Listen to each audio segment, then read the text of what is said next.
మన లైఫ్ లో కష్టపడటంతో పాటు లైఫ్ ని ఎంజాయ్ చేయడం కూడా నేర్చుకోవాలి. Cooking is art. దాంతో పాటు లైఫ్ ని ఎంజాయ్ చేయడం కూడా ఆర్టే. ఈరోజు సండే స్పెషల్ రెసిపీ వచ్చేసి పన్నీర్ కర్రీ. ఫస్ట్ ఇలా పన్నీర్ ని పీసెస్ గా కట్ చేసుకొని కొంచెం ఉప్పు కారం మసాలాలు వేసుకొని కలుపుకోవాలి. బౌల్ లో ఆయిల్ పోసుకున్న తర్వాత మసాలా వేసి రెడీ చేసుకున్న పన్నీర్ పీసెస్ ని ఫ్రై చేసుకోవాలి. ఫ్రై చేసుకున్న తర్వాత వాటిని ఒక బౌల్ లోకి తీసేసి తర్వాత మళ్ళీ అదే ఆయిల్ లో ఆనియన్స్ టొమాటోస్ వాటిని మంచిగా ఫ్రై చేసేసి ఒక జార్ లో తీసుకొని వాటిని మిక్స్ చేసుకోవాలి. మిక్స్ చేసేసుకొని ఆ తర్వాత మళ్ళీ ఆ బౌల్ ని కడిగేసి అందులో ఆయిల్ మసాలాలు వేసేసి మనం మిక్స్ చేసి పెట్టుకున్న టొమాటో ఆనియన్స్ అయితే అందులో వేసేసిన తర్వాత వాల్గ్రాన్కి వచ్చి మొత్తం మీద పడిపోయింది. ఆ తర్వాత కొద్దిసేపు బాగా పన్నీర్ ముక్కలు అందులో వేసేసి ఆ పైనుంచి చిల్లీస్ అండ్ కొంచెం మసాలా వేసిన తర్వాత కొత్తిమీరతో గార్నిష్ చేసేసి ఇక లాగేయటమే.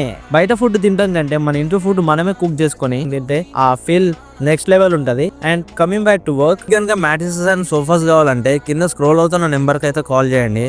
అండ్ మీకు కనుక మన